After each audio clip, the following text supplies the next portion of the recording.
இருக்கோம். அறிஞர் விடுதலைங்கிற புக்கில் வரும். இந்த புக்கை என்னோட படிங்க. நானே என்னோட படித்தா தான் எனக்கே முதல்ல வச்சு அப்புறம் கூட எப்படி அதை என்ன பண்ணால் நாங்கள் எடுத்துக்கலாம். திருப்தியாக இருந்தால் நீங்கள் ஃபாலோ பண்ணுங்க. இப்போ திருப்தி இல்லாத பகுதியெல்லாம் விட்டுருங்க. எது வருதோ அதை எடுத்து முன்னைக்கு நம்ம முகாம்னா நடக்கிறத மட்டும் எடுத்துக்கிட்டோம். கான்சியஸ் மைண்டுனா என்ன, டோட்டல் மைண்ட்னா என்ன புரியுதுங்க. அதில் ஏதாவது டவுட் இருந்தால் கேளுங்க.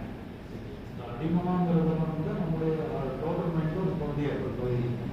நம்மளுடைய இயல்புன்னு சொல்ல முடியாது. அந்த இயல்பு தான் வந்து அந்த சப்கான்சியஸ் மைண்டு, அது வந்து சித்தம்னு சொல்லுவது.